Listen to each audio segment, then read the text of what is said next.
today. We're starting off with the casualty portion of the brief, get the doom and gloom stuff out of the way, okay? Because casualty assistance is exactly what it sounds like. We are the office you don't want to have to deal with. Okay. We are the office you don't want to have to deal with, but I am the person you're going to want to call if something, I'm here for your families. The spouses, the children, the people that are sitting here that are going to be needed to be taken care of after you're not here anymore. If you're enrolled in the survivor benefit program, I am the person that's going to help apply for those benefits, get your retirement pay stopped, and get all that taken care of. Get your final pay paid out to who it needs to be paid out to. That's my job. I complete all the paperwork, assist your families in getting it to DFAS, and getting that whole thing done. Okay, so again, nobody wants to meet me, but you're going to be glad I'm there if you need me, okay?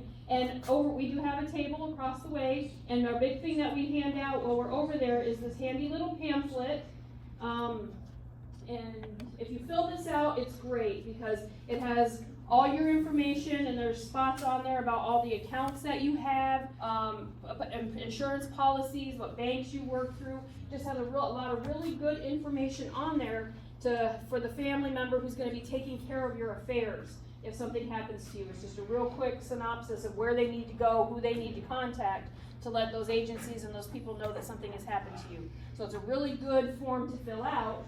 But if you don't fill any of it out, it's still a good idea to have one of these and stick it in that If I Die folder that everybody, especially soldiers, seem to create after they get out of the military, along with your DD-214.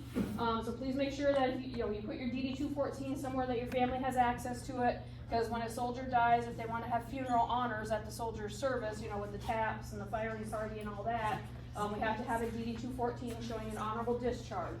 And if we can get them from the National Archives Center, but it takes some time, and usually it's not enough time for a funeral. So please make sure those documents are where your family knows where they are, along with this little pamphlet, because again, even if you don't fill any of it out, the numbers are on there for them to call.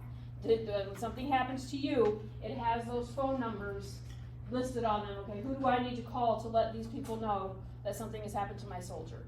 And again, if you go across the hall or across the street to our table, we have little magnets just for the casualty office here at Fort Drum. You stick that magnet on your refrigerator, and then you call me, and you don't have to call a lot of those places that are listed on that. One phone call to me is usually just about sufficient. Okay. Yeah, that was it. Anybody got any questions?